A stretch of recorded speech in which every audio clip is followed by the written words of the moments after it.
If you're thinking about these EarPods, I want to share with you what I like about them, what I don't like about them. Now, I have an iPhone 14 Pro Plus, and these work great. So let me take them out of the box and show you a little more detail. One of the things they're great for is going on the airplane, because you can't do the Bluetooth ones on the airplane. I don't think you're supposed to with airplane mode. They don't work. So with this, I can put it into my iPhone 14 Pro Plus and still listen to music and movies and whatnot on my phone on the airplane.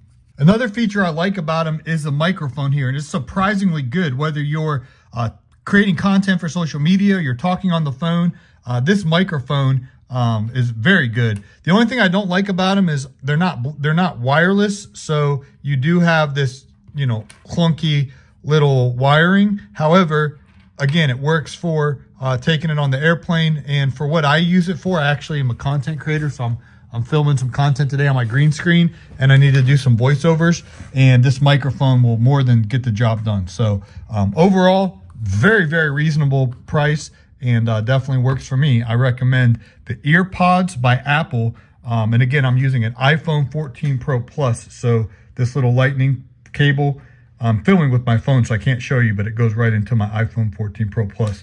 Works great.